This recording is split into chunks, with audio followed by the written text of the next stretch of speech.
47वां श्लोक पढ़िए। मां रोदीदस्य जननी गौतमी पति देवता। रोने लगी। पांडव दौड़े दौड़े आए। क्या हुआ? क्यों रो रही हो? किसी ने हमारे बालकों को मार दिया, सिर काट दिया, सिर को ले गया कोई। चिघाड़ चिघाड़ करके द्रौपदी रोने लगी। अर्जुन ने हाथ में कमान ली, तीर लिया, बाण उठाया और प्रण लिया, आप रो मत देवी, मैं क्षत्रिय हूं, मैं प्रण लेता हूं, जब तक पुत्र के मारने वाले का वध नहीं कर दूंगा अन्न जल ग्रहण नहीं करूंगा। चलो भगवान। भगवान कृष्ण रथ पर आरूढ़ हुए, अर्जुन रथ पर बैठे, भगवान रथ चलाने लगे। कहां चलना है? जहां शत्रु हो वहां चलो। आप तो सब जानते हो कन्हैया, तुमसे आप अंतर्यामी हो मनमोहना।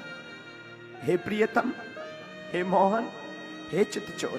देखो कितना अद्भुत संयोग है।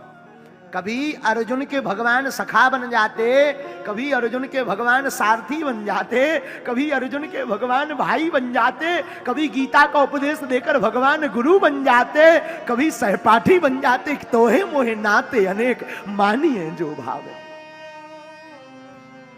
अद्भुत संयोग। इस लीला से ये बताना चाहते हो कि भगवान तुम्हारे मित्र भी हो सकते, गुरु भी हो सकते, पति भी हो सकते, स्वामी भी हो सकते। भक्त जिस भाव में भगवान को भजता, भगवान उसी भाव में प्रकट होकर भक्त पर कृपा करते हैं।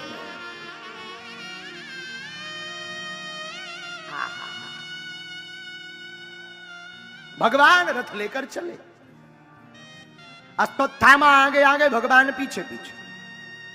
और जैसे ही अश्वत्थामा ने किसी को आता हुआ देखा तो तुरंत ब्रह्मास्त्र का प्रयोग किया।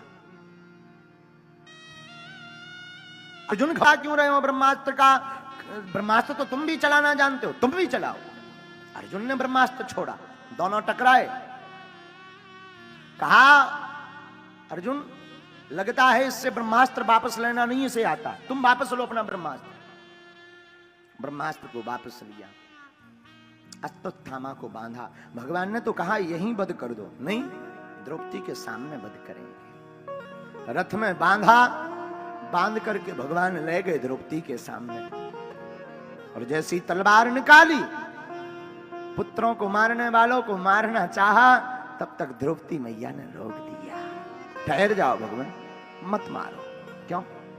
3 कारण। एक तो ये ब्राह्मण पुत्र है, दूसरा आपके गुरु का पुत्र है, और इसके पिता तो महाभारत के समर में वीर गति को प्राप्त हुए।